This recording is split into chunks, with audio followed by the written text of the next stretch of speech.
یہ کہانی ہے یاور عباس کی۔ یاور ضلع نگر کے خوبصورت گاؤں چھپروٹ سے تعلق رکھنے والا وہ نوجوان تھا جو پہاڑوں کا عاشق تھا اور پہاڑ اس کے عاشق تھے۔ سرزمین گلگت بلتستان کی خوبصورتی کو دنیا کے سامنے لانے کا جنون رکھتا تھا۔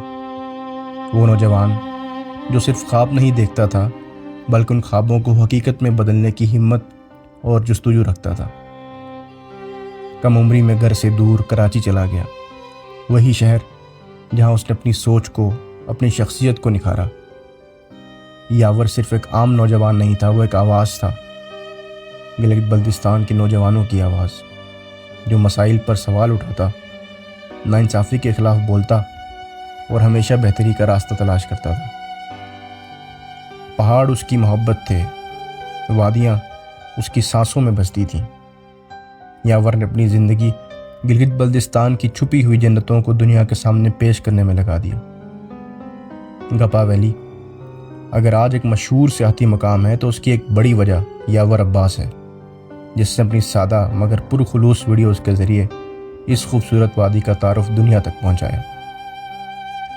شینا زبان میں اپنی مٹی، اپنی ثقافت، اپنی رسم و رواج کو جس انداز میں اس نے پیش کیا، وہ کسی بڑے میڈیا چینل کی بس کی بات نہیں تھی، بلکہ ایک سچے عاشق وطن کا خلوص تھا، جو سیدھے دل سے نکل کر سیدھے دل تک پہنچتا تھا۔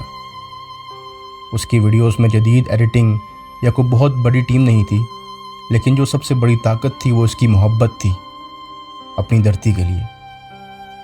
لیکن افسوس، قدرت نے اس کا سفر وہیں روک دیا جہاں وہ سب سے زیادہ خوش تھا، پہاڑوں میں، وادی گپا کی بلندیوں پر، اپنی مٹی سے جڑے، اپنے خوابوں کو جیتے ہوئے۔ ایک حادثے میں وہ سینکڑوں فٹ نیچے کھائی میں جا گرے اور زندگی کی ڈور ٹوٹ گئی۔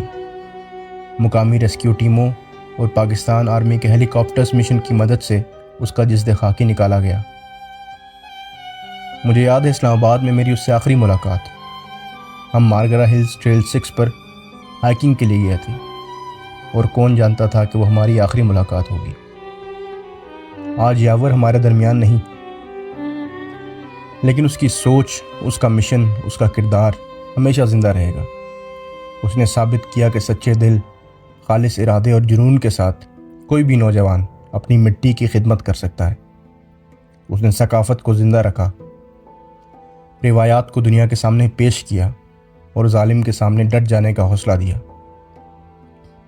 یاور عباس ایک شخص نہیں تھا، ایک سوچ تھا، ایک تحریک تھا،